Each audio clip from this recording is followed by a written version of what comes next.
हमने दूसरा जो बिल्कुल ओके बेड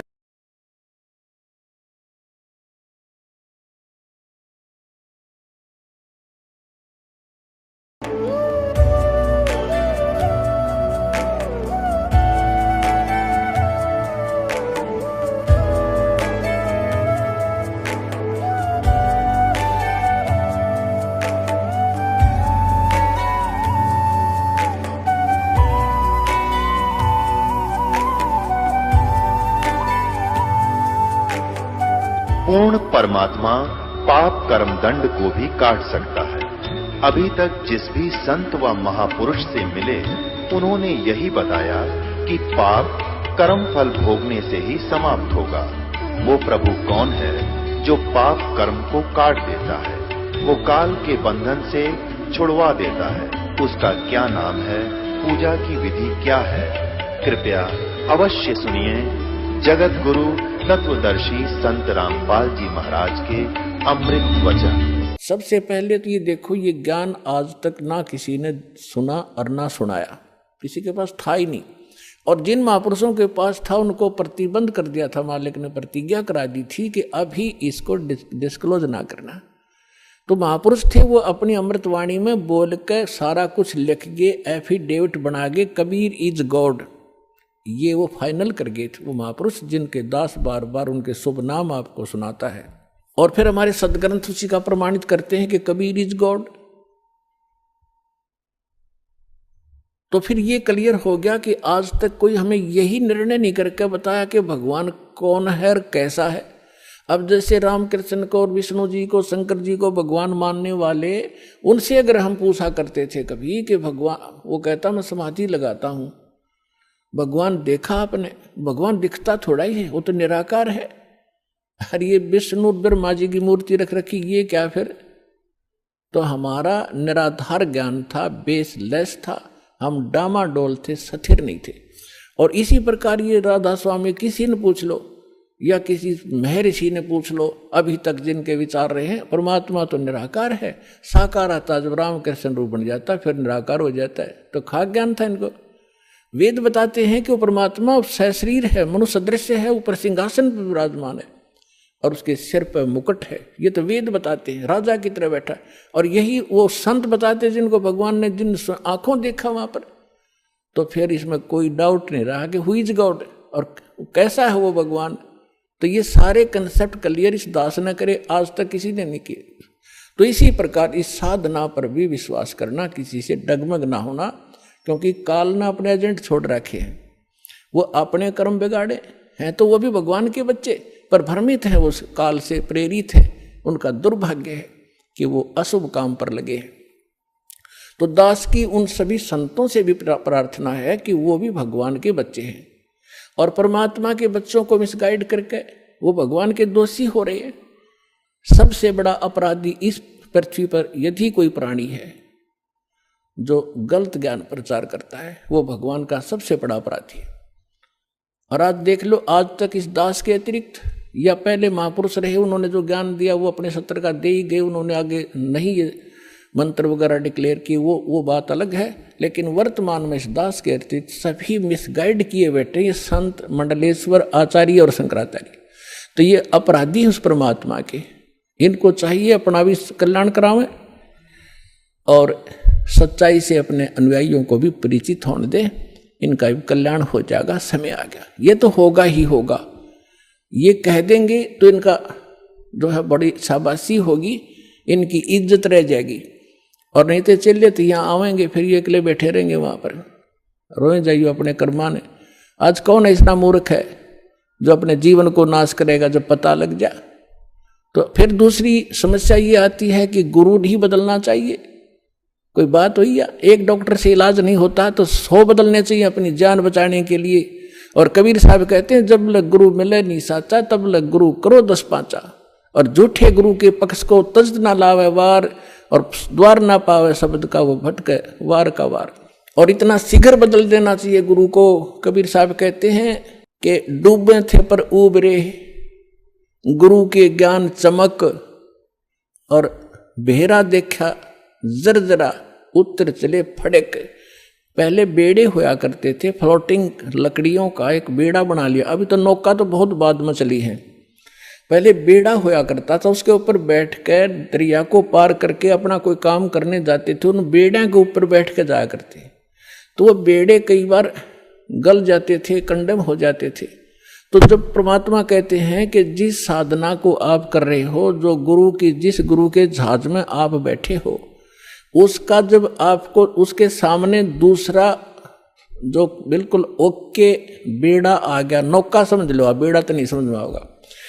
अब एक नौका है जिसमें आप बैठे हो, उसके अंदर सुराख हो गया है और जल उसके अंदर घर कर रहा है, अंदर प्रवेश करना शुरू कर दिया है, और उसके बराबर में दूसरा कोई सही ओके नौका रख देता है, साथ में खड़ा कर लेता है, और वो कहता है कि भाई तुम डूबोगे, इसमें आ जाओ। अब जिसने गुट्टी सूटी ला रखी होगी, नशा कर रहा होगा, तो ठीक है मौज हो रही है, वो तो डूबेंगे। और जिनको नशा नहीं है और उनको पता लग गया दोनों का डिफरेंस कि ये जल आ रहा है, तुम डूबोगे इसमें, तो वो जो जिनका नशा नहीं है वो तुरंत एक सेकंड भी ना लावे, तुरंत कूद जाएंगे उसके अंदर। तो यहाँ परमात्मा कहते हैं डूबे थे पर उबरे, गुरु के ज्ञान चमक और बेड़ा देखा जर्जरा, यानी टूटा फूटा डूबण वाला, उत्तर चले फड़क फड़क, जैसे पशु कई बार आवाज सुनकर हॉर्न की फड़क को भाग जाता, काफी दूर बहुत स्पीड से भागता एकदम, तो कहते हैं ऐसे कूद गए दूसरे में। तो परमात्मा कहते हैं झूठे गुरु के पक्ष को तजत ना लावे बार, एक सेकंड के अंदर बदल लेना चाहिए। और पुण्यात्माओं, आज इस विश्व में कोई गुरु नहीं है इस दास के अतिरिक्त।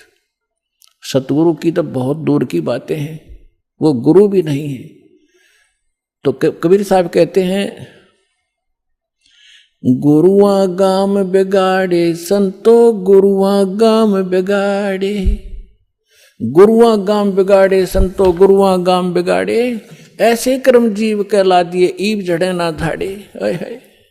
अब परमात्मा रह रहकर अपने उस ज्ञान के माध्यम से हमें बताना चाहते हैं कि गुरुआ गाम बिगाड़े संतो, इन गुरुआ गाम बिगाड़े, इन नकली गुरुओं ने जगह जगह गुरु बने बैठे, और ऐसे कर्म जीव कहला दिए, बहुर झड़े ना झाड़े। अब कोई जो भी पूजा उन्हें चिपका दी, इनका ये कर लो, श्राद्ध निकाल लो, फलाना कर लो, अब वो उनको छोड़ना नहीं चाहते, जबकि सारे शास्त्र विरुद्ध साधनाएं हैं। अब क्या बताते हैं, पाहन को परमेश्वर कहते, या निंदा बड़ी भारी, या को मोकू समझ पड़ी है पूजा दी अगारी, जो हड़का जल भर कह लाए, चरणामृत ठहराए, और जड़ के चरण धो के दिन ने फिर चेतन को फिर पाए।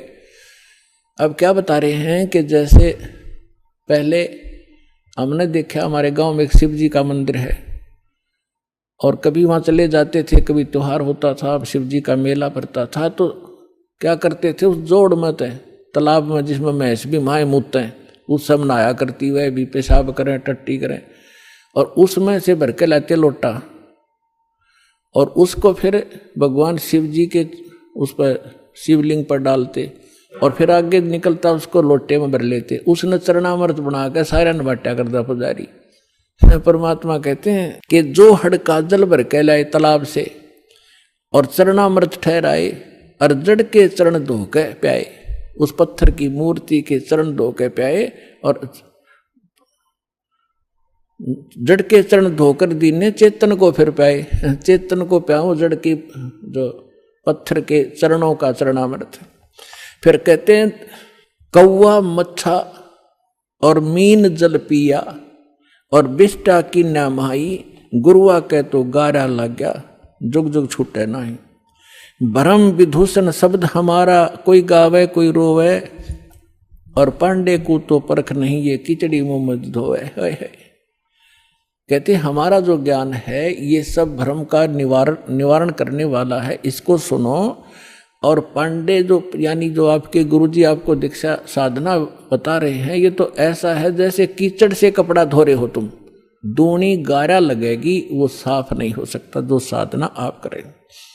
भैरो भूत मसाणी पूजें और दुर्गा देवी ध्यावें, उत्ती के तो तब ही बाजें जो बकरे आण कटावें।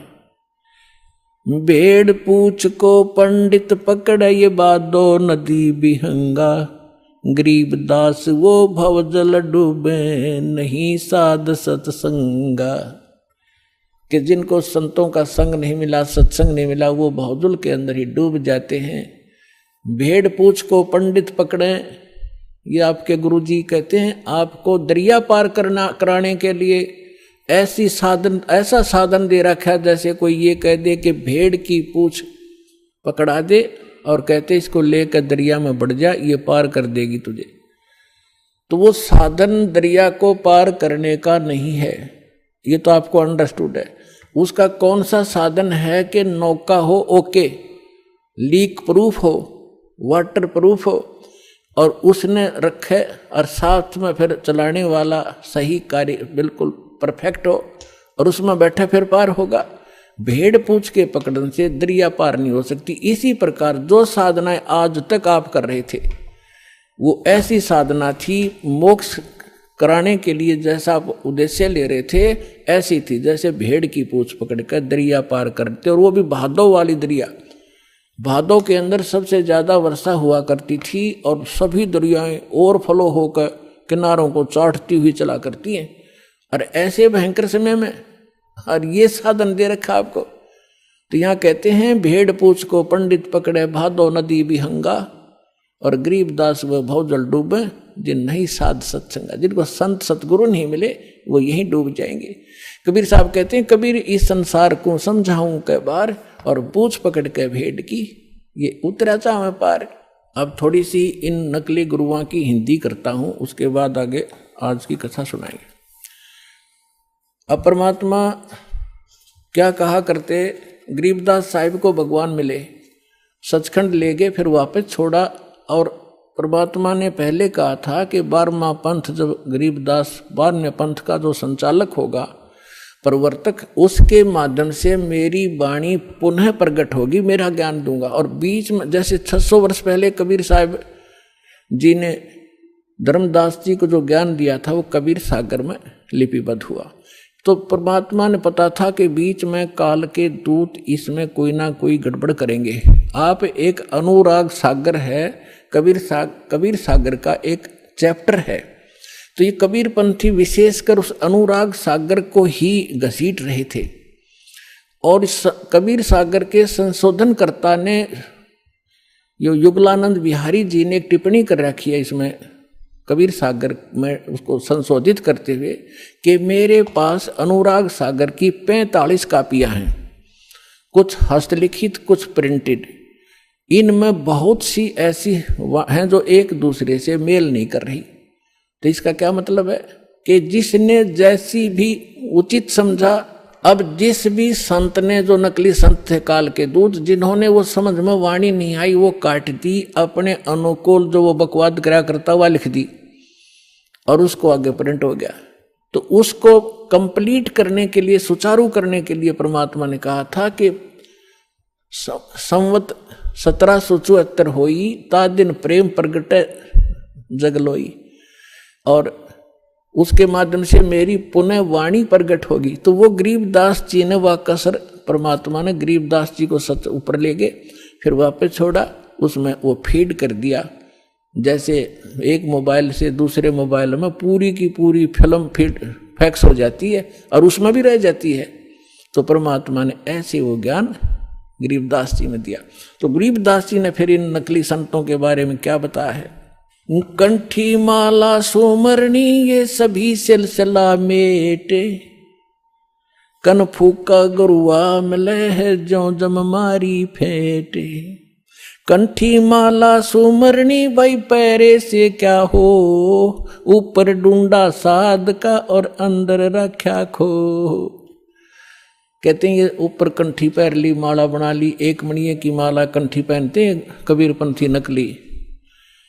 एक तुलसी की लकड़ी का एक मनिया बना के एक जनेऊ से में बांध देते हैं। और यहाँ जो भगत आते हैं उनको हम कहते हैं कि ये कंठी माला नहीं चलेगी, इसने उतार दो। तो वो दृढ़ हो जाते हैं, कि इसने नहीं उतारे, ये तो हमारा जन्म सिद्ध अधिकार है। अब परमात्मा क्या कह रहे हैं, कंठी माला सुमरणी ये सभी सिलसिला मेटे, इसने सब छोड़ छाड़ दो, इन तो पार हो गए। अंदर भक्ति सही करो, सत भक्ति करो, सत साधना से मोक्ष होगा। इन कंठी और माला ऊपर की दिखावे से, चाहे कपड़े लाल पहन लो और चाहे पैंट कमीज पहन लो, भगत वाले लक्षण और भक्ति सही होगी तो आपका मोक्ष होगा। एक विशेष आडंबर से भगवान नहीं मिलेगा। तो यहाँ कह रहे हैं कि कंठी माला सुमरणी ये पहरे ते क्या हो, ऊपर तो दिखा भगत और अंदर रख्या खो, न साधना ठीक न ज्ञान सही।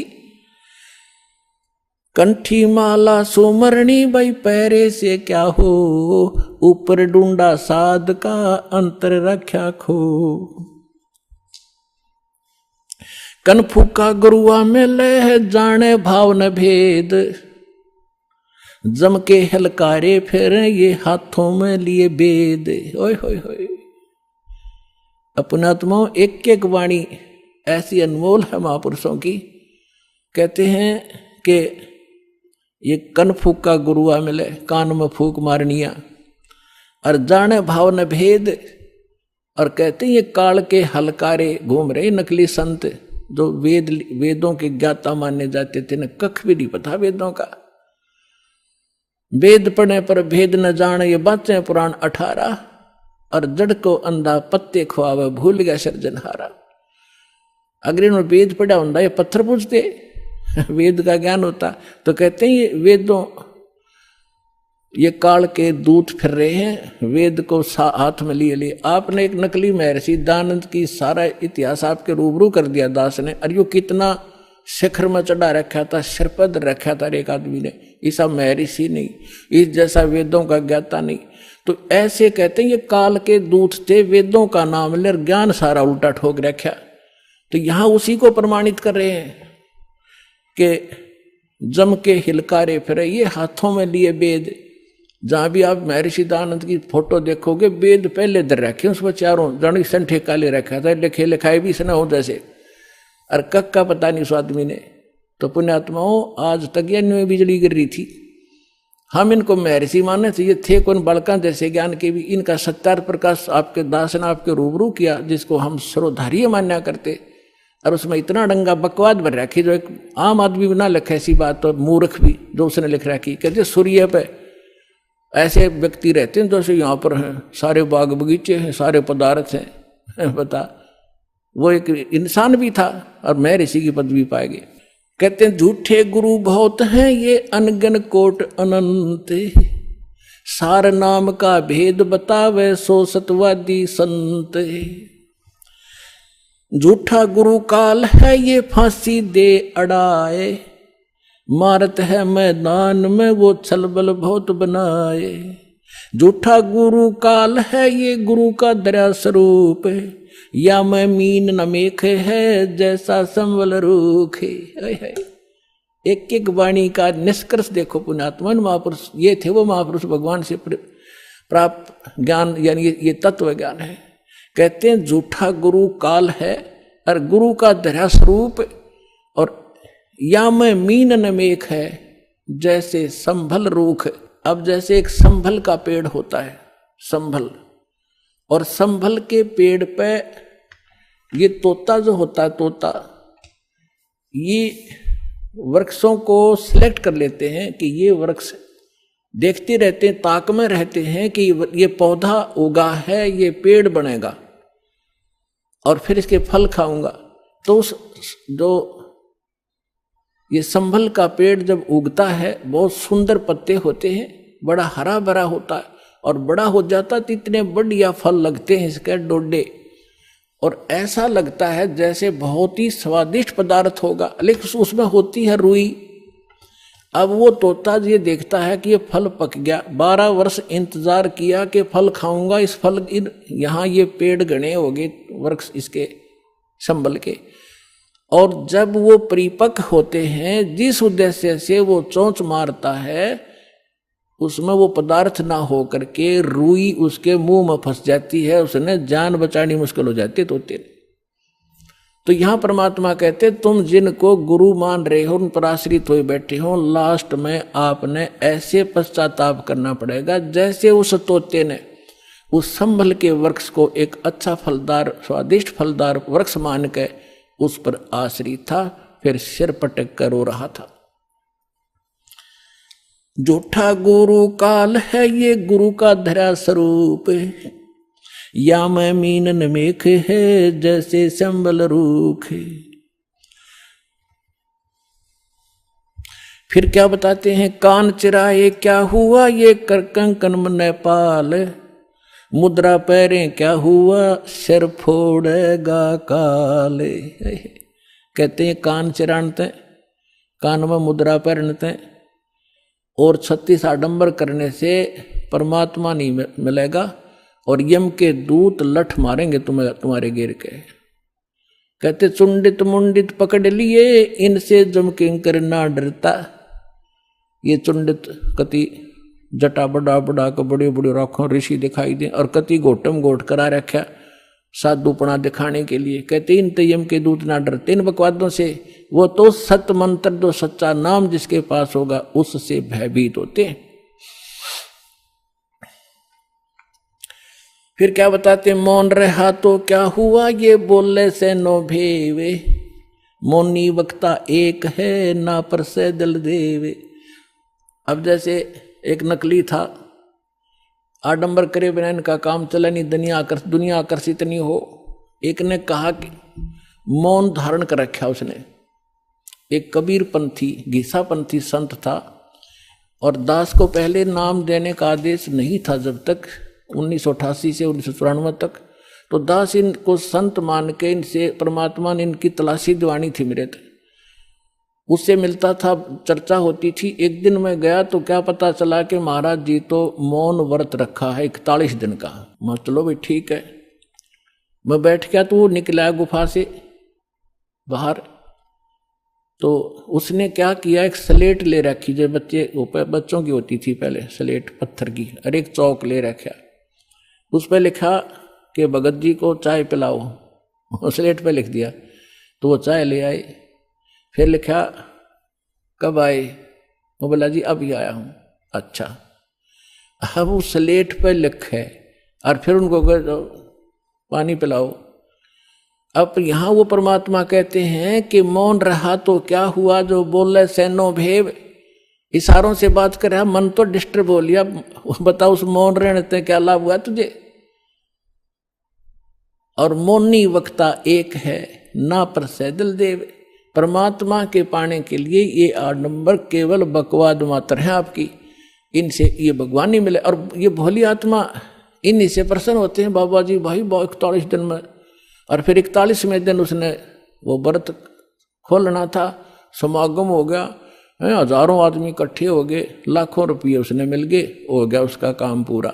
वो भी पार और चेले भी पार दोनों गधे बनेंगे इकट्ठे। कहते सन्यासी 10 नाम है ये शिव का धर है ध्यान, शिव के ऊपर और है ताको कर प्रणाम। ये सन्यासी 10 नामी सन्यासी कहलाते हैं, भगवान शिव को इष्ट मानते। कहते शिव के ऊपर और परम शक्ति है, उसका ध्यान धरो जब तुम्हारा कल्याण होगा। भेखों से भगवान का दूर महल दरबारे, पाखंडी पहुंचे नहीं दे सतगुरु पार उतारे। इन भेखों से बनावटी आडंबरों से परमात्मा का घर बहुत दूर है और पाखंडी वहां ना जा सकता ना ले जा सकता। सतगुरु दे पार उतार, सतगुरु आपको पार उतारेगा। डंब करें डूंगर चढ़े अंतर झिन्नी झूले, जग जाने बंदगी करें ये बोवे सुलभ भूले। आप देखते होंगे, हमने खूब देख रखा बिटर एक्सपीरियंस है दास का। क्या देखा करते, एक समय ये दास अपनी ड्यूटी पर जा रहा था। दास हरियाणा सिंचाई विभाग के अंदर जूनियर इंजीनियर की पोस्ट पर था, मोटरसाइकिल पे जा रहा था अपनी ड्यूटी पे। तो रास्ते में काफी व्यक्ति इकट्ठे थे। एक ऊंचा सा स्थान था गांव में बाहर, और उस जंगल था वहां पर। वहां क्या देखा, एक बाबा जी बैठा और दूर से दिखे 10-20 भगत बैठे। मैं भी चला गया उधर जाकर देखने के लिए। जब तक ये दास को ये ज्ञान नहीं था साधु संत की ऐसे अट्रैक्शन होती थी, तो वहाँ बैठे काफ़ी लोग बैठे, दूना ला रखा, इन्होंने सुल्फे पीवे, भर भर चले वो भी पीवे, और जाओ 10 रुपये चढ़ा दें। और तो अब वो ऊंचे पे न्यू बैठे सब न दिखूं ताकि मेरे पुजारी आ जाए। तो क्या है, तो यहाँ क्या कहते हैं, डंब करें, पाखंड करें और डूंगर चढ़े, यानी ऊपर ऊंचे स्थान पर टीले पर जाकर बैठेंगे और अंदर कोरी बकवाद, अंतर झिन्नी झूल और जग जाने यो बंदगी करे। आम जनसाधारण तो ये समझता है कि वो भक्ति कर रहा होगा, तो परमात्मा कहते यो बोवे सूल बबूल, ये तो अपने भविष्य में की करके कांटे बोन लाग रहा है, कर्म फोड़ रहा है अपने। डंब करे डूंगर चढ़े ये अंतर झिन्नी झूले, जग जाने बंदगी करे ये बोवे सूल बबूल। फिर कहते हैं माला मुक्ति न होते है, मुक्ति होत है नाम। इन माला से मुक्ति नहीं होगी, इस नाम से मोक्ष होगा, चाहे माला तो जप ले चाहे बिना माला तो जप ले। केवल ये माला पैर के आडंबर करने ते बात नहीं बनेगी। अपने आत्माओं जैसे दास आज जो सत्संग एंड करेगा, उसी के कारण ये आगे चल के बात बिगड़ जाती है। जैसे थोड़ा सा उदाहरण देता हूं, ये माला गल में पहनने की परंपरा कैसे चली। जब भक्ति किसी भी युग में कभी प्रारंभ हुई थी, परमात्मा आते हैं, थोड़ी बहुत भक्ति वो स्टार्ट कर जाते हैं, चाहे प्रथम मंत्र की ही थी, तो उस माला से जाप किया करते थे। तो पहले क्या करते थे, जे कपड़े वस्त्र इसे होते नहीं थे, माला से जाप किया और माला को आदर के साथ गले में डाल लिया करते। वो लोग दिखावा नहीं था, वो सिर्फ अपना सुरक्षित स्थान और आदरणीय स्थान सीने से लटकी रहती थी, और जब उसकी आवश्यकता पड़ती उसको जब जाप कर लिया करते थे। तो जिसके गले में माला होती वो जाप करते थे, तो बगैर मर्यादा के उन मंत्र करने वालों से अगर किसी को दुआ निकल गई वो सफल होगी। तो गृहस्थी आदमी ने को किसी ने आशीर्वाद दे दिया, उस माला वाले ने, जाप करनी ने, तो उसको लाभ हो गया, तो उनकी पूजा शुरू होगी, अपने घर घर बुलाने लगे। जब यह थोड़ी सी भक्ति डाउन होने लगती है, तो फिर ये पहचान मान ली कि जो गल में माला डाल रहा है ये भगत है और इसकी पूजा सेवा करने से बहुत लाभ हो से। तो हम दो भागों में बट गए। तो जो माला डालने दिखता उसको हम भगत और संत मान लेते, उसकी सेवा करते, चरण धोते और उससे थोड़ा बहुत लाभ उसको मिल जाता। अब कैसे, वो तो ऐसा था जैसे एक किसी ने अपने टायर में हवा भर रखी है और उसमें से लाकर दूसरी ट्यूबर दूसरे के टायर में डालता रहे, तो थोड़ी बहुत आ जाएगी, उसका भी काम ना चले पूरा और उसकी खत्म हो जाएगी। तो ऐसे बात बिगड़ती चली गई। तो ऐसे हम इन नकलियों को जो गल में माला डाला करते, प्रारंभ में तो ये भगत थे, फिर मर्यादाहीन होने से अपनी संग्रहित कमाई को यहीं डिस्ट्रॉय कर जाया करते थे और दोनों यहीं के यहीं रह जाते थे। तो इस प्रकार ये माला का प्रचलन चला था। तो फिर लोगों ने जब नो देखा कि माला जिसने डाल रखी है उसको भगत मानते हैं, फिर मेरे जैसे पाखंडी ने दो डालनी शुरू कर दी। तो क्या कहा करता, को पूछता भाई दो क्यों डाल रखी है भगत जी, के दोनों हाथों जप्या करूं मैं। तो उन्होंने सोचा भाई यू और बड़ा भगत होगा तो उसकी और ज्यादा पूजा शुरू होगी। तो जिसने फिर 3 4 डालनी शुरू कर दी, तो 4 वाले ने ज्यादा पसंद करने लग गया आम बोले भगत। तो न्यो भट्ठा बैठ गया। एक आश्रम के अंदर कुछ भगत, वो गांव वालों ने एक आश्रम बना रखा था, 5-7 कमरे बना रखे थे। इसी तरह हम ज्ञानहीन होने से हम इन नकलियों के मजदूर बने रहे।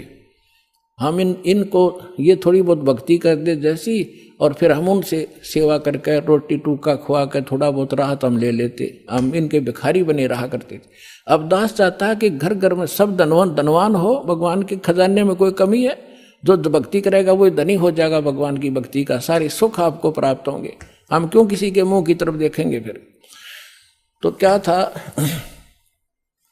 उसमें 5-7 कमरे बना रखे थे, वहां पर साधु संत आया करते थे और गांव के लोग वहां सेवा करने जाते थे। तो वो क्या किसकी सेवा करा करते, जो ज्यादा भजन करता दिखे उन्होंने क्या पहचान कर रखी थी कि ज्यादा भजन कौन करता है? जो सबसे पहले उठ कर स्नान करके और अपने भजन पर बैठ जाता है।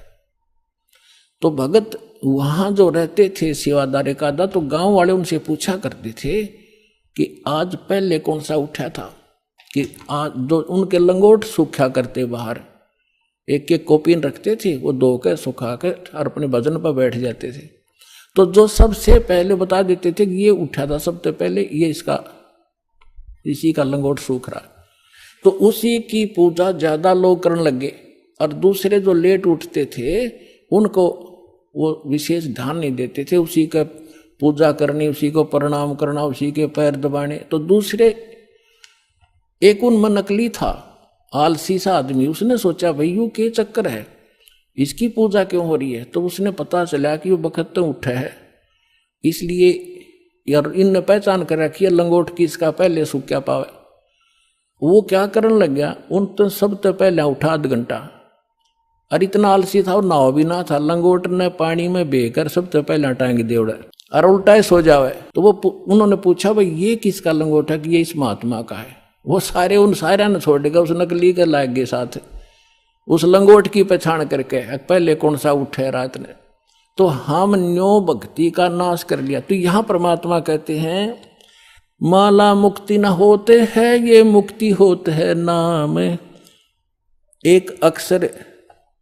एक अक्षर बाहरा, ये उजड़ भला नगाम। कहते माला मुग्ध गंवारे को, गल में पैरा काठ। दगड़े दो जक के चल्या, लखी न सतगुरु बाटे। माला मुग्ध, इस मूर्ख ने ये गल में काठ पैर रखा, इतना मोटे मोटे मणिये। और दोजक, दगड़े दोजक के चला, नरक के रास्ते को पकड़ रखा है। लखी ना सतगुरु बाट, यानी सतगुरु के मार्ग का इसको पता नहीं चला। मुंड मुंडावे मूर्खा, ये कर हैं घोट में घोटे। बार भेख बनावे ही, अंदर अनगिन खोटे। मुंड मुंडावे मूर्खा, यानी उस तरह फिरा लेते हैं, कचकोला कोरा कटवा लेते हैं। और कर मुंड मुंडावे मूर्खा, और कर हैं घोट में घोट।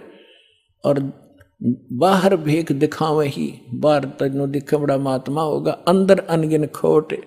केले की कोपीन है, ये फूल पान पल खाही। नर का मुख नहीं देखते, जो बस्ती निकट ना जाई। एक समय इस दास को ये ज्ञान प्राप्त हुआ, तो हम अपने ऑफिस में बैठ के फिर तो हमारे पास एक यही चर्चा हो जाती है, जो भी जिसने हमारी बात सुनाई थी उसको चर्चा शुरू कर देते थे। तो उनमें से एक कहने लगा कि नहीं, आपने संत तो देखे नहीं है। मैंने बताया मेरा ऐसे ऐसे गुरुजी हैं, उनसे मैंने दीक्षा ली है। तो वो एक कहने लगा आपने संत तो देखे नहीं है। दूसरा मेरा साथी कह रहा था, मैं कैसे होते हैं भाई, कि मैं एक बार ऋषिकेश गया हुआ था, हरिद्वार से आगे, और वहां एक आगे जंगल है, 1 किलोमीटर आगे चल के साइड में, और वहां एक महात्मा रहता है, और वो केवल एक लंगोट बांधता है केले के पत्तों की। जंगल में रहता है, और जंगल में इतना गहरा चला जाता है, आदमी के तो दर्शन भी नहीं करता वो, और जय उसके दर्शन हो जाए तो बेड़ा पार हो जाता है। तो बहुत से लोग वहां इकट्ठे हो रहे थे, तो मैं भी जाकर बैठ गया, उनसे पूछा ताछी की, तो उन्होंने बताया कि एक महापुरुष रहते हैं यहाँ पर, और वो कभी कभी यहाँ दिख जाते हैं विचरण करते हुए, तो हम उसके दर्शनार्थ बैठे हैं, हो सकता हमारे भाग जाग जा। लेकिन वो जब भी कोई आभास होता है तो भाग कर अंदर गुफा गहरी जंगल में भाग जाता है, आदमियों को दर्शन नहीं देता। तो कहने लगा कि एक बता रहा था कि मैंने एक दिन थोड़ी सी दर्शन हुए थे, बस एकदम फिर वो पीठ फेर कर भाग गए, बस उस दिन थोड़ी सी कसर रह गई, ना बेड़ा पार हो जाता। तो उसी आस में 20-30 आदमी बैठे थे वहां। अब इस परमात्मा के ज्ञान से वो निर्णय होगा कि वो के था, वो कौन था। है उसके क्या कहते हैं सुख संवेद में, केले की कोपीन है, वो फूल पान फल खाही। केले के पत्ते की तलंगोट बांध रखा है, ऐसे बैरागी त्यागी महसूस होते हैं, और फूल पत्ते और फल खा के गुजारा करते हैं और बस्ती के निकट नहीं जाते, आदमी का मुंह भी नहीं देखते। ऐसे त्यागी बैरागी, उनको संसार एक समर्थ संत मानते हैं। अब उसका पैमाना दिया है सुख संवेद में। केले की कोपीन है जो फूल पान फल खाही, नर का मुख नहीं देखते जो बस्ती निकट नहीं जाही। वो क्या है? वो जंगल के रोज है जो मनुष्यों बिद के जाही, निस्तिन फिरो उजाड़ में न्यो परमात्मा पावे नाही। कैसा पैमाना दे दिया? वो जंगल के नील गाय हैं, रोज हैं जो आदमी देख कर भाग जा, फदड़ फदड़ कर पता नहीं कहां जाकर डटे। ये जंगल के रोज हैं, जब नाम से मोक्ष होगा, इन बकवादों से होगा। ये जंगल में पशु सारे नंगे फिरे और भाग जाते हैं, मर्ग भी दौड़ भाग जाते हैं आदमी से डर के। फिर इसका समाधान बताते हैं। डेरे डंडे खुश रहो, ये खुसरे लेना मोक्षे। दरु प्रहलाद पार उतर गए, फिर डेरे में क्या दोष। परमात्मा देखो, और तो कोई उदाहरण उनके पास था नहीं जब ये ज्ञान मालिक दिया करते थे। हम धरु और प्रहलाद को मुक्त मानते हैं। मानते हो कहाँ जी? तो जब धरु और प्रहलाद तुम कहते हो पार हो गए, उनके इतिहास देखो पढ़ के। प्रहलाद जी 10 वर्ष के थे जब नरसिंह जी आए, उनको मिले, यानी परमात्मा प्राप्ति हुई। भक्ति वो पहले से ही कर रहे थे और फिर उन्होंने शादी करवाई।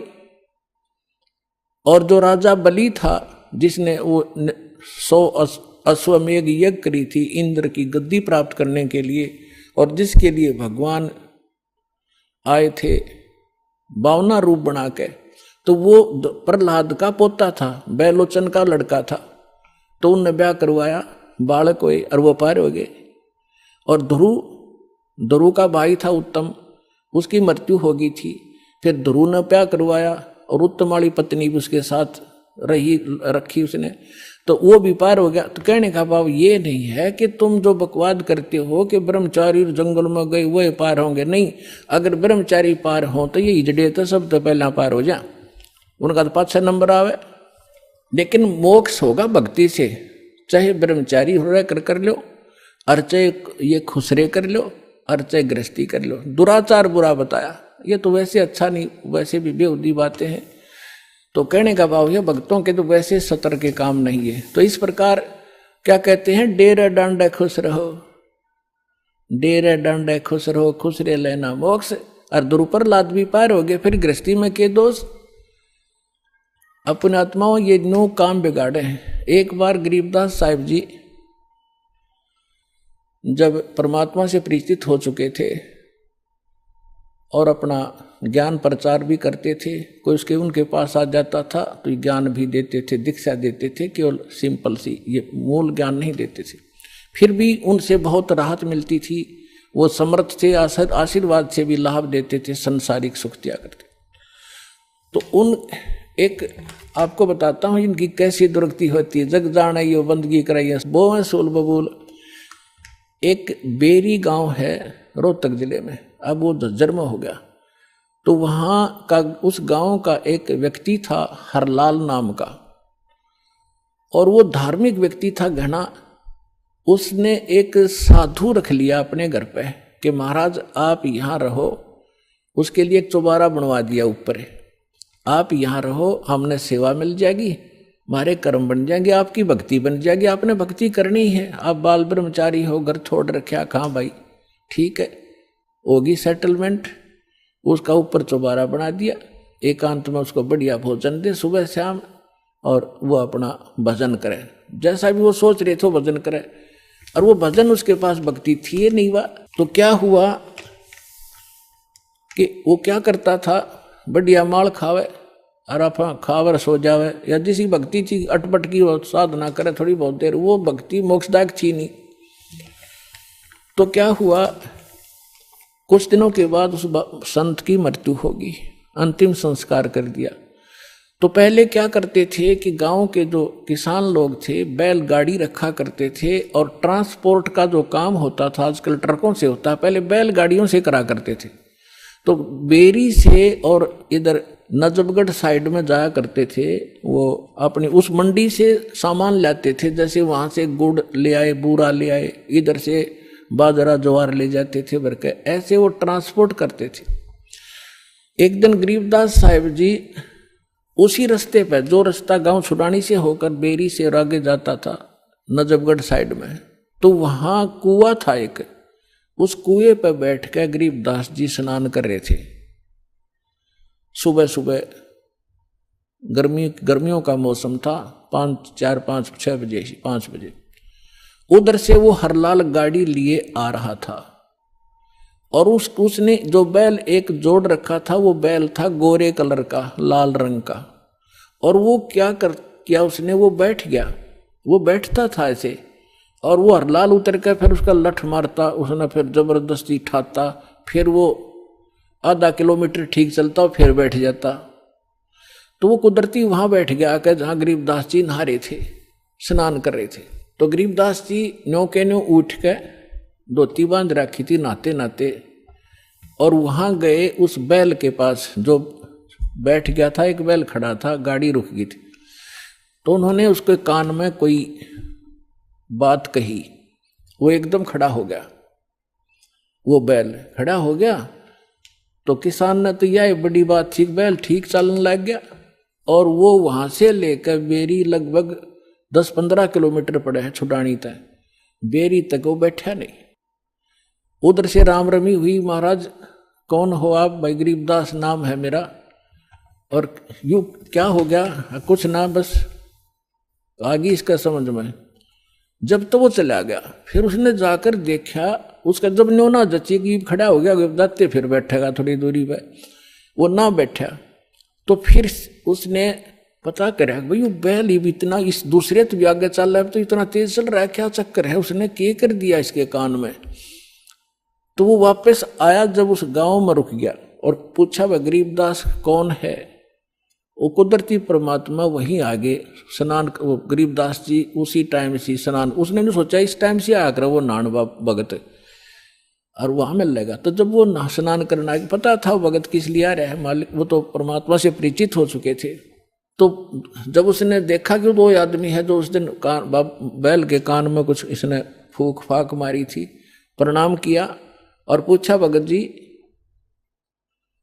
आपने इस बैल के कान में क्या बोल दिया? ये तो उसके बाद डटा नहीं डटता और ना बैठता, आप तो भाई पहुंचे हुए महात्मा हो। अब इतना गरीबदास जी का उसमें ज्ञान इतना था नहीं, क्योंकि हम घर का जोगी जोगड़ा और बाहर का जोगी सिद्ध, ये तुम्हारी पुरानी आदत है। तो गरीबदास जी ने कहा कि अब बैठ जा, बताऊंगा क्या कह दिया मैंने। आपके घर में चौबारे में एक बाबा जी रहा करता, संत भगत अखा जी रहता था। कहाँ गया वो? तो उस अरलाल भगत ने, किसान था वो जाट, उसने बताया जी वो तो मृत्यु को प्राप्त हो गया, 4-5 वर्ष हो गए। परमात्मा ने कहा कि ये बैल ओए है तेरा बाबा जी, इस नकली पर भक्ति बनी नहीं, सत साधना इसके पास थी नहीं, यू खावा था सोवा था, नकली डड़े डोया था, कंकर पत्थर इकट्ठे करे, साधना ठीक नहीं थी। ये वही बाबा जी है, वो भगत जो घर छोड़ कर चला गया था, ब्रह्मचारी भी था, बैल बनकर गाड़ी खींच रहा है, क्योंकि तेरा खा रखा था इसने, पूरा करना पड़ेगा वापस। मैंने इसको ये कहा भाई भगत जी, चाहे तो लठ खा के इसका दे दे और चाहे अपना स्वभाव पूरा कर दे, पूरा करे पीछा छूटेगा तेरा। इसका समझ में आ गई, अब ये तेरे पूरे करेगा। अब पुणात्मा देखो, अब जो भी कोई साधना कर रहे हैं वो हैं परमात्मा के बच्चे, किसी ना किसी जन्म में वो मालिक के साथ रहे। आगे साधना नहीं मिलती तो वो 84 लाख योनियों में चले जाते। और परमात्मा ने वहां भी दया करा दी अपने गरीबदास जी के माध्यम से, अरलाल का मन फेर दिया कि अभी भगत था यो और यू बैल बन गया, इसकी दुर्भाग्य। पर आज के बाद इसने मैं गाड़ी में नहीं जोड़ूंगा, अलग से बांध दिया, चारा चरावे और बैठे रहे। देख परमात्मा ने भगत की वहां भी रक्षा कर दी और सुविधा दे दी, लेकिन भक्ति बिना क्या बने? अगला जन्म उसका सूर का होगा, फिर क्या सुविधा देंगे? तो पुण्यात्माओं, ये सौभाग्य आपका, आपको अनमोल रत्न मिल रहा है, इसने संभाल कर रखियो। अब जो प्रसंग चल रहा था, दास आपको बता रहा था कि अब आपको वो अनमोल वस्तु मिल गई है जो आज तक किसी को प्राप्त नहीं हुई। आपका भक्ति धन थोड़ी ही साधना से अत्यधिक बन रहा, संग्रहित हो रहा है, और इसी भक्ति धन से आपको यहाँ की भौतिक सुविधाएं भी प्रयोग करनी है और आगे चलने के लिए भी इसको सुरक्षित रखना है, इसको बांटना नहीं।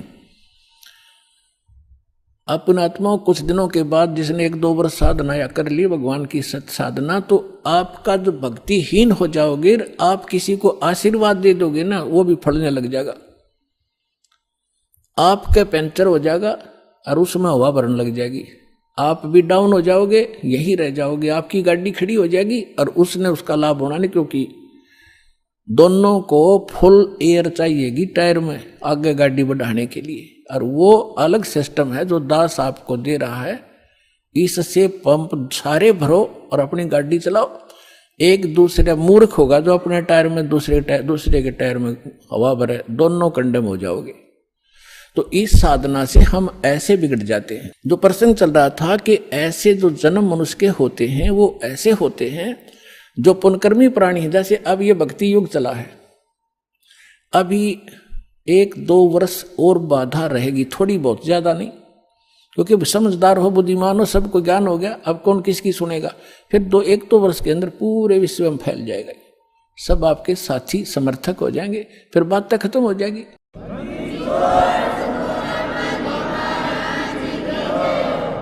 फिर जो मर्यादा आप करोगे आपका सहयोग देंगे और वो भी वो मर्यादा ही पालन कर रहे होंगे, तो आपका भक्ति खंड नहीं होगा, आप भी सफल होंगे और वो भी होंगे। फिर क्या होगा कि कुछ दिनों में आपको इतना सुख हो जाएगा, क्योंकि भगवान सुख सागर है। तो ये सावधानी बरतना कि इस सुख में परमात्मा से दूर ना होना, क्योंकि ये सुख मालिक से दूर करता है, और उसको होगा जिसका नाम खंडित हो जाएगा। या सांसारिक सुख, जैसे किसी व्यक्ति का नाम खंडित हो गया या किसी कारण से उसने नाम त्याग दिया, 2-3 वर्ष साधना करके वो चला गया, अब उसको फिर भी सुख हो रहे हैं और वो भक्ति भी दूसरी करने लग गया, या भी छोड़ दी है या यही मंत्र कर रहा है, उसने आना बंद कर दिया है, तो वो कनेक्शन तो कट गया। आगे चार्जर नहीं है उसका, लेकिन पिछला चार्जर जो बैटरी है वह काम कर रही है। अब वो काफी अच्छा चार्ज हो गया तो घरे दिन भी काम कर देगी, लेकिन वो ये सोच रहा होगा कि मेरा क्या बिगड़ गया। अब फिर बिगड़ेगा, जब ऐसा बिगड़ेगा कि किसी प्रकार समझ में नहीं आएगा उसके। अब इतना ज्ञान दिया जाता है, मैं कोई बालक नहीं या वैसे थोक बिलो हूँ, कोई लालच हो मुझे। 2 रोटी भगवान ने दे रखी थी, जेई की नौकरी थी, बढ़िया काम चल रहा था, परमात्मा ने पहले भी ठीक से घर में गुजारा ऐसे जन्म दे रखा था जहाँ रोटी टाइम पर ठीक मिले थी।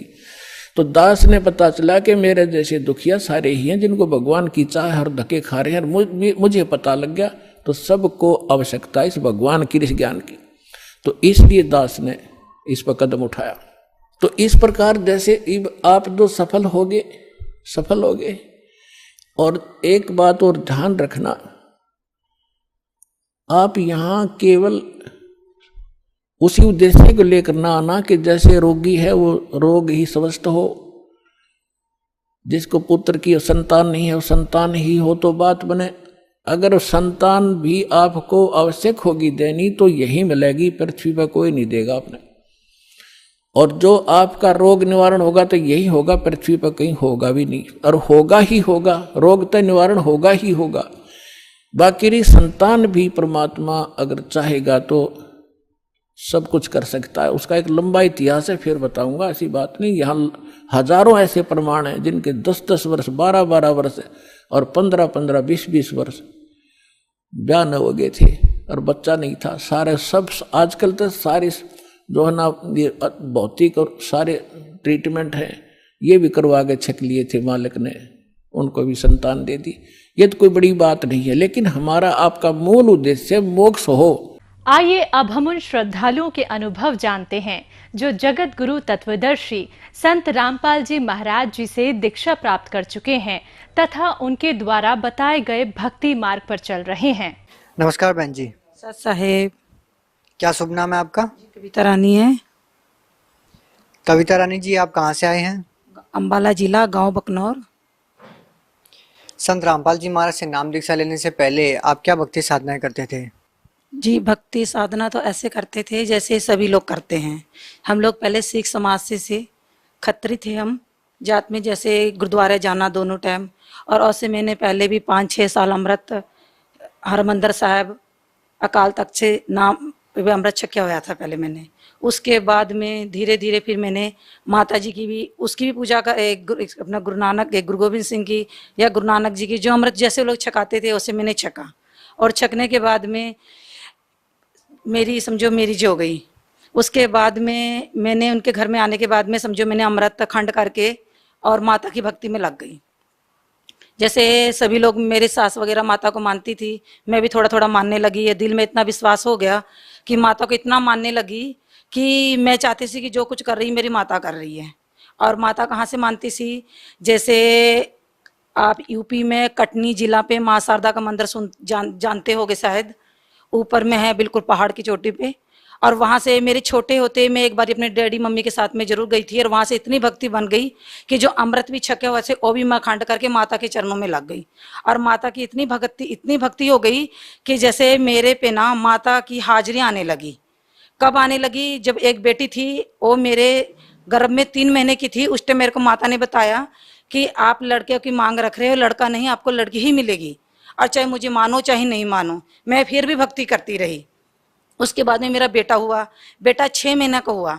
6 महीने के बाद में वो माता ने मेरे समझो जैसे नराते 9 होते हैं और 8 नराते में मैंने माता की जोत लाई। और उस पे ही माता ने मेरे शरीर पे प्रवेश करके और ऐसे हो गई जैसे मुझे पता नहीं लगने लगा कि मैं क्या करूं। फिर माता को मैं बेटा मेरा 6 महीने का था और माता मेरे शरीर पे आके, माता भी क्या हो तो बाद में गुरु के चरण में आने से बाद से पता लगा हमें कि भूत प्रेत भी होते हैं। हमें नहीं पता था कि भूत प्रेत भी होते हैं और मैं इस बात में विश्वास भी नहीं करती थी कि भूत प्रेत होते हैं। फिर मैं माता को मानने लगी और उसके बाद में वो प्रवेश होके मेरे शरीर में और ऐसी इतनी जोर जोर से चौकी देने लगी। फर्स्ट टाइम माता 8वें नराते में माता मेरे शरीर में प्रवेश हो गई। और उसके बाद में फिर 6 महीने के बाद, फिर साल के बाद, ऐसे आते आते फिर वो आई महीने टाइम मेरे को पकड़ ली भाई। जैसे आई पूर्णवासी, जैसे कहीं माता का जग होना, कहीं भंडारे होने, कहीं टोल बजना, मैं वहीं चले जाती थी और वहां जाके मैंने हाजिरियां देनी। इतना मेरा बुरा हाल हो जाता था कि घर में रात में रोटी भी नहीं बनती थी मेरे पे। फिर मेरी जैसी सहेली हो गई, मेरे पड़ोसी हो गई, मेरे अब तो रिश्तेदारों ने भी मेरा साथ छोड़ दिया था। क्यों छोड़ दिया था कि ये अकेली है, हम ये ऐसे रहती है, हम इसका कब तक साथ देंगे। फिर बस मेरी कुछ सहेली बनी, कुछ पड़ोसी हुए, मेरे को दवाई भी दिलाते थे और किस टाइम तो रोटी भी बना के जाते थे मेरी। फिर भी मैंने कहा कि माता तेरी भक्ति कर रही हूँ और फिर भी मैंने छोड़ा नहीं उसको, फिर भी करती रही। आप संत रामपाल जी महाराज की शरण में कैसे आए?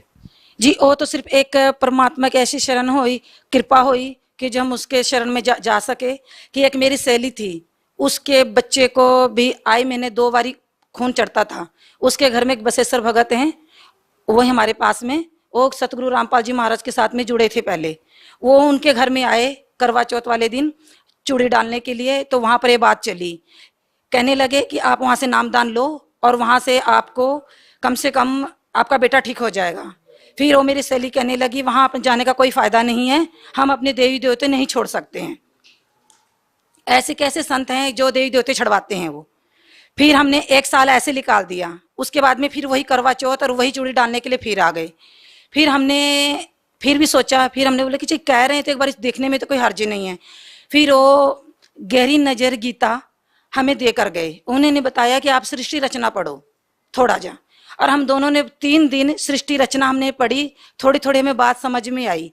फिर मैं कहने लगी कि मैं माता की इतनी भगत हूँ और इतने इसमें प्रमाण है कि सतगुरु रामपाल जी महाराज इतनी अच्छी भक्ति कराते हैं कि सभी दुख बीमारी से तो दूर होंगे और लक्ष्य लाख से हमें मुक्ति मिलके सतलोक जाने का रास्ता मिलेगा। मगर हमें इस गल का बात पहले नहीं पता था हमें।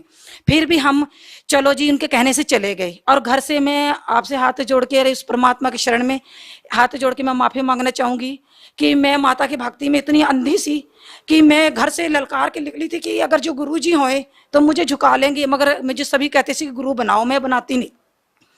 फिर भी मैं वहां चले गई और जाने के बाद में मैं कहने लगी सामने में कैसे हैं। अंदर में जाने से पता लगा ओहो, हम तो गुरुजी के पता नहीं, एक यहाँ से हम पहले बहुत पहले से आते हैं और सबको जानते हैं, और वहाँ इतना अच्छा वातावरण, अपने बहन भाई ऐसे हैं, अपने घर के भी ऐसे नहीं पूछते हमें। फिर वहाँ जाने से भी कोई कहते भगत पहले आप भी रोटी खाओ, यहाँ पर पानी है, यहाँ पर इतनी सेवा, इतनी हमें इतनी देखभाल अपने बहन भाई भी नहीं करते हैं। फिर हमने वहाँ पर पहले जाके भंडारा करा और फिर जाके गुरुजी के पास में आशीर्वाद लिया, और वहाँ आशीर्वाद लिया भी नहीं मैंने, अभी मेरे साथ की सहेली थी वो सामने में हुई और मैं गुरुजी के अभी दूर पे खड़ी थी और सामने में गुरुजी ऐसे भी आशीर्वाद दे रही थी, और मैं गुरुजी को देख के ऐसे लगने लगा कि मैं कब से जानती हूँ।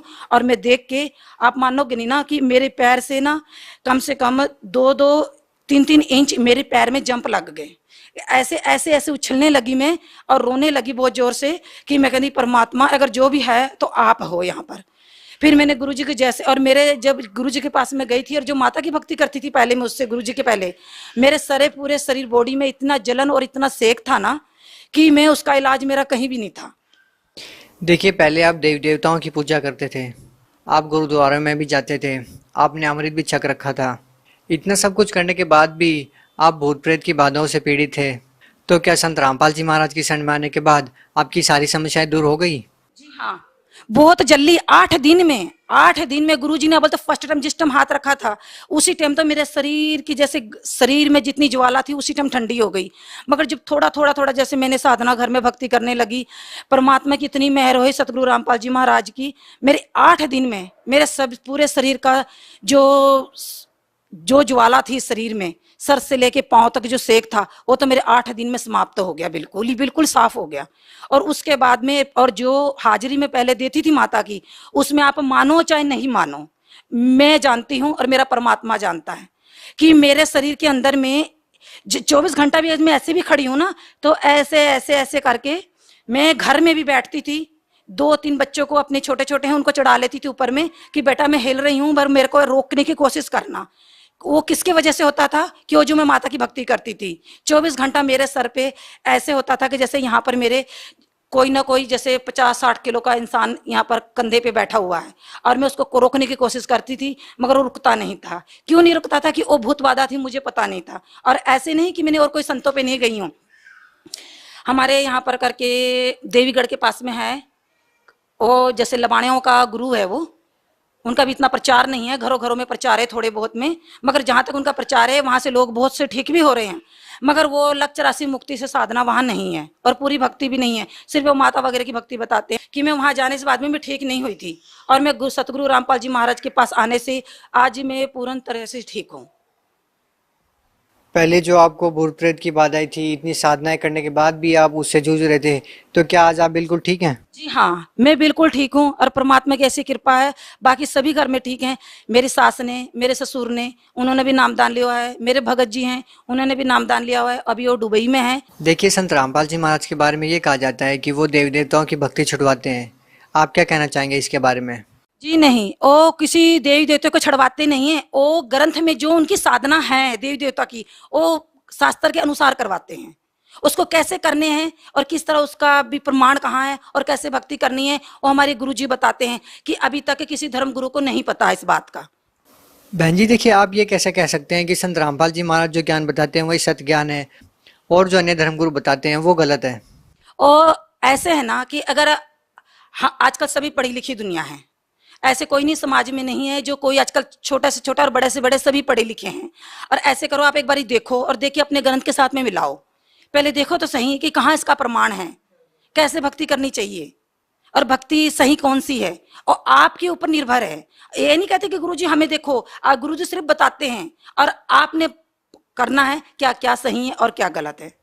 आप भगत समाज को क्या संदेश देना चाहते हैं? हम तो यही कहना चाहते हैं कि इंसान जन्म 1,84 जून के बाद में हीरा जन्म मिलता है, इसको ऐसे ना गंवाएं।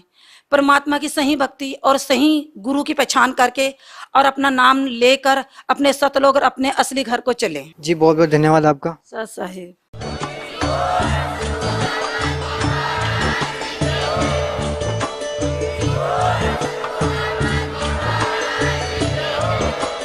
आप सुन रहे थे जगत गुरु तत्वदर्शी संत रामपाल जी महाराज जी के मंगल प्रवचन। अधिक जानकारी के लिए विजिट कीजिए हमारी वेबसाइट www.jagatgururampalji.org। संत रामपाल जी महाराज जी के शुभ आशीर्वाद से पूरे विश्व भर में 500 से भी ज्यादा नाम दीक्षा केंद्र हैं, जिन पर संत रामपाल जी महाराज जी द्वारा ऑनलाइन निशुल्क नाम दीक्षा दी जा रही है। अपने नजदीकी नाम दीक्षा केंद्र का पता करने के लिए संपर्क करें 8222880541।